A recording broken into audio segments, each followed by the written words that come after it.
I remember being on the search for a keyboard that would be the absolute cherry on top for my setup. Doing a little digging would usually lead me one of two ways. If I wanted something mechanical, I'd most definitely have to get some crazy RGB thing, or I'd just spend a stupid amount of money on an Apple or Logitech keyboard because they're the most aesthetically considered things I could find. I think what we approach it is this way. A lot of keyboards are marketed either to gamers or to creatives, and it's not a Venn diagram. It's always like in these two different directions they're going, and we think that you can be in between.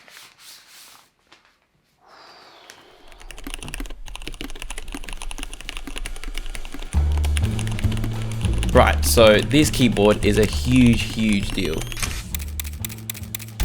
But that's not everything, because Monoke, the guys who designed this, are huge players in the custom keyboard sphere. We're usually pushing for the best keyboard and chasing premium materials, and because of this, we run at really tight margins.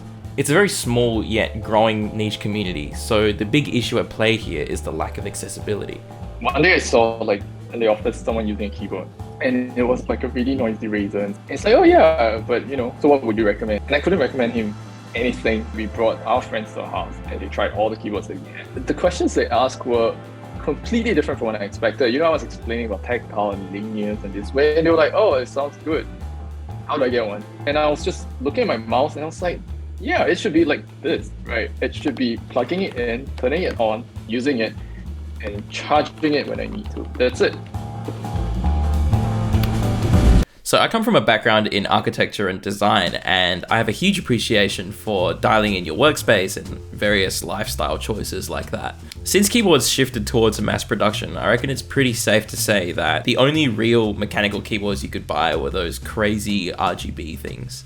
I mean, if you like them, please go ahead, no one's stopping you. But as someone who likes a more chilled atmosphere and, not having a rave in front of my eyes, your options are really quite limited.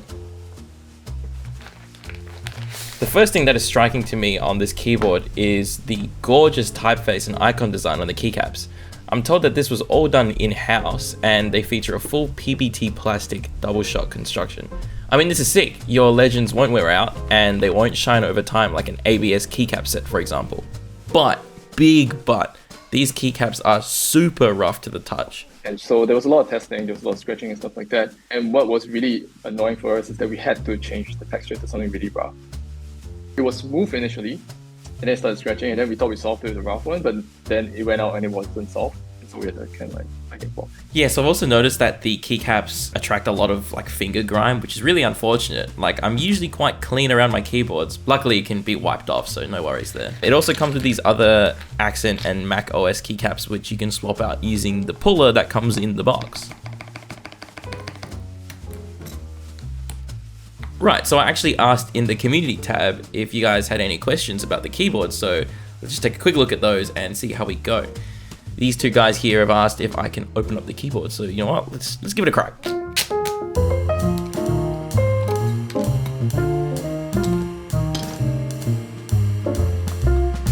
Alright.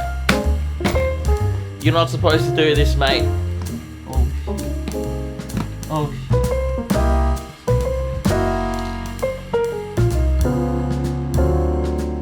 And so what were our considerations in terms of sound, or our considerations in terms of typing feel and things like that? We tested different gasket strip materials. And we had to settle on something that could compress but not completely, because on a plastic keyboard, you don't want it to sink all the way in. We had to create a cage. I hope no one opens it because it'll be tricky for us to do RMA and stuff. But there's a cage actually to provide additional support, because we're doing that hidden screws thing, which is extremely annoying for a manufacturer. They expressed that multiple times to us, but it doesn't provide as much support because we didn't want standoffs. So we did this cage thing to hold it in, and we could hide the battery below it. We wanted to keep it clean, clean was the word. We wanted something that would sit on a desk in most situations, and it should look good. One way of thinking about it is that if it were to sit in a Muji, for example, Muji store, which meant that we started looking at home goods. We started looking at interior design, furniture, stuff like that, trying to understand what makes those keyboards blend into the environment rather than stand out.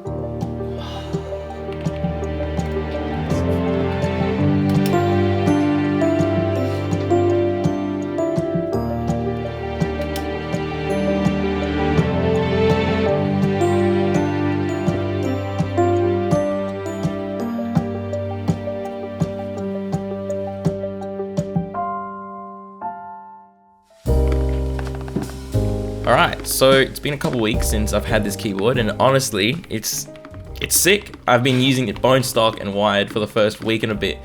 Then I took the switches out and I lubed them and did all the other stuff with it. I'm getting really used to the texture of the keycaps, which is nice.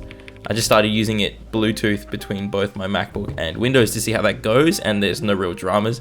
Looking at the unboxing experience, the prioritization of Bluetooth and, you know, all those decisions, I reckon it's pretty safe to say who the target market is for this keyboard. I personally jumped into the keyboard sphere because I really wanted to find one of those keyboards that was, you know, non-offensive but aesthetically pleasing. But the thing is, not everyone wants to go through the entire process of tinkering and modding to get their right keyboard. Something like this that comes with every accessory you need right out of the box and it's ready to go, and is also competitively priced against Apple and Logitech's offerings, is just absolutely crazy. It's on pre-order now till the 16th of September, with aims to be stocked continuously going into the future and attempting to go into stores. I genuinely think that if this is executed well, this would probably be the single best thing to happen to the keyboard hobby in regards to bringing new people in. And you know, what more could you want?